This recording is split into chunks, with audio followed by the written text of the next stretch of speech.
Салам алейкум ва рахматуллах ва баракатух. 21 апрел.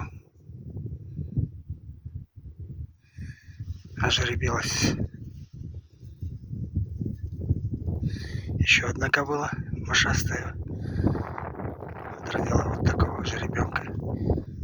Непонятно, мальчик, девочка. И окрас у него непонятный.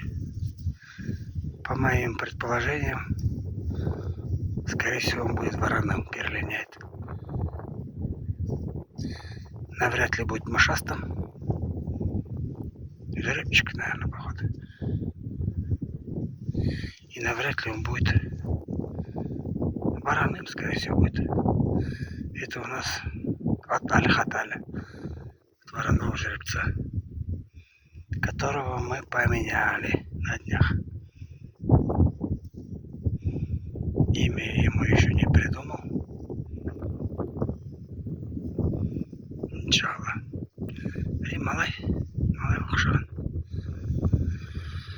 Иншалла уже хулнаратеш аль-хаят. Болады уже елінеген. Балтарға қоны.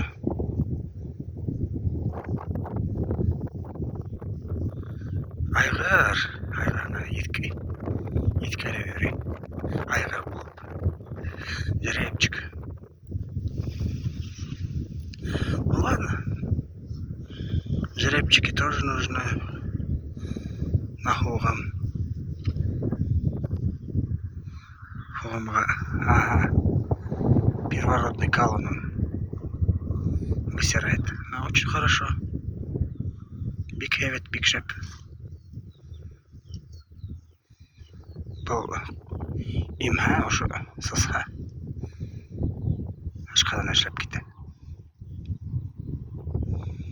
Аяғында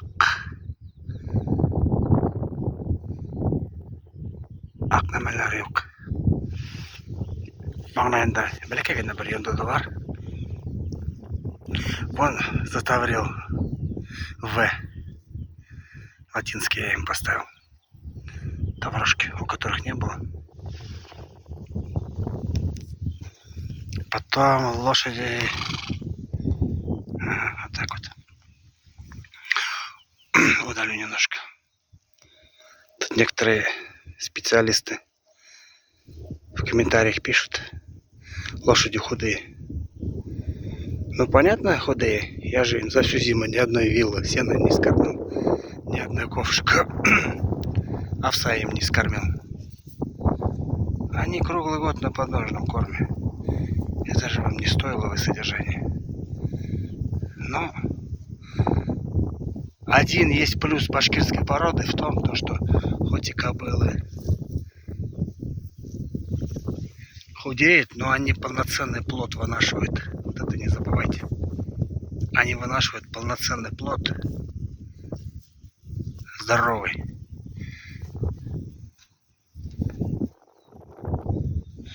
Хоть сами они и худеют. Вот это большой плюс для аборигенных лошадей.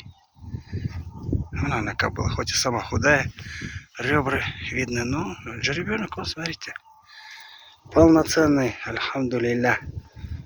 Бәден башқұрт аттардан шунда бір хейбет яғы бар. Өзі яғы қала. Қолнар хейбет туа. Хейбет. Қолнар.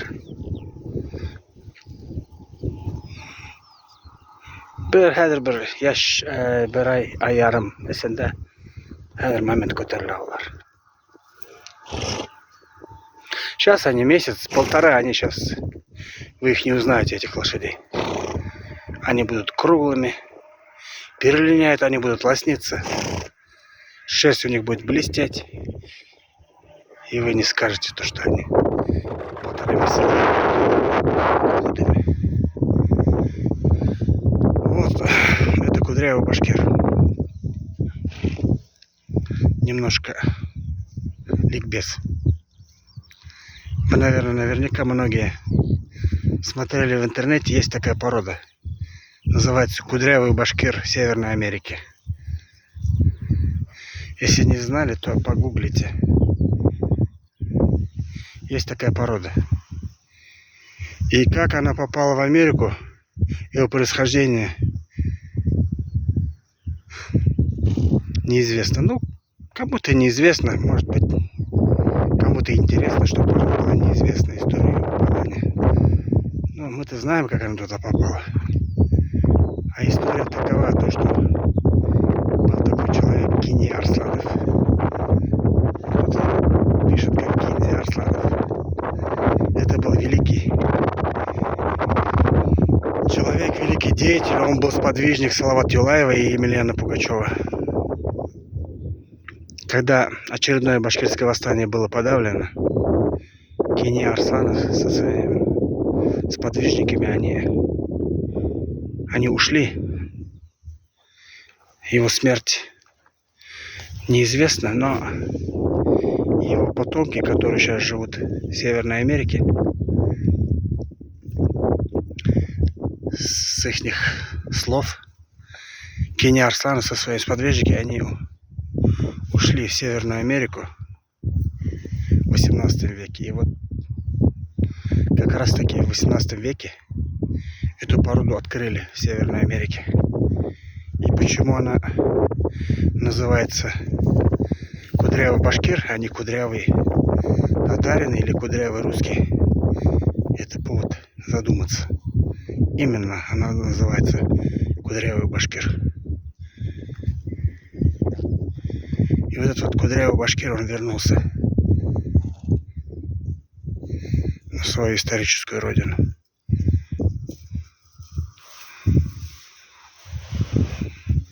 Вот он такой.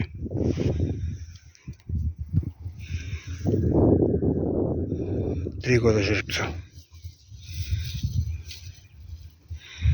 Невысокий, но крепкий, и характер у него. Характер у него настоящий дикий мужик. Даст прикурить любому.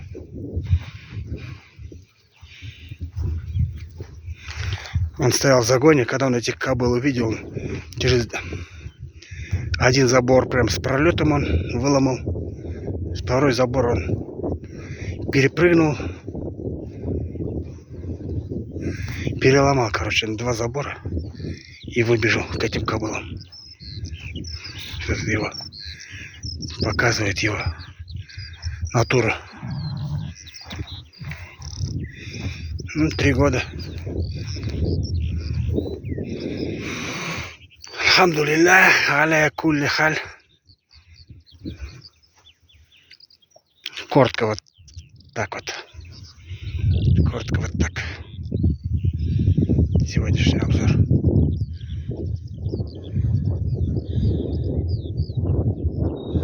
Вопросы будут задавать. Отвечу, иншаллах. Тамам.